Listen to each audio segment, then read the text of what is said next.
alam nyo, ang napansin ko nga dito sa magkakapatid na binansagan nga po nilang zombie ay ang ganda nila sa totoo lang.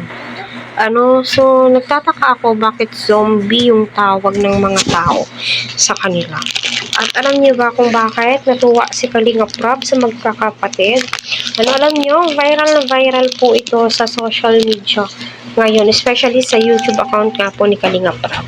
Ayan, hello po ka-Team EDC. Ayan, hello po mga Kalinga. Please supportahan po natin ang tatlong magkakapatid daw po na zombie. So, hindi po yan sila zombie.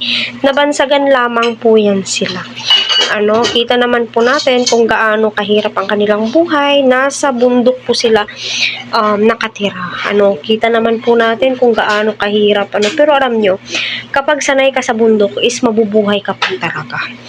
Lalong na kapag ikaw ay magtatanim ng gulay, kung masipag ka, at nakakatuwa. Kasi isa-isa po silang binigyan ni Kalinga Prab ng cellphone. Ika nga po ni Kalinga Prab ay manood kayo sa video ninyo na uploaded ko po sa YouTube. Di ba napakaswerte po nila. Sa muling pagbalik ni Kalinga Prab ay may tatlong cellphone na dala-dala. For the safety na din po siguro yan. Kasi nga po babae po yan sila. Kailangan ni Kalinga Prab na makontak sila. Kasi napaka-importante po niyan. At ramdam po natin na worried si Kalinga Prab sa mga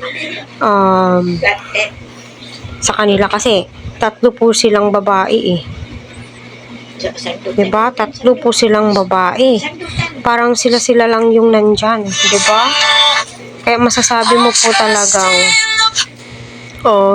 mas mainam talaga na may mga kasama po sila, diba? Kasi sa hirap ba naman ng buhay ngayon, hindi natin alam, diba?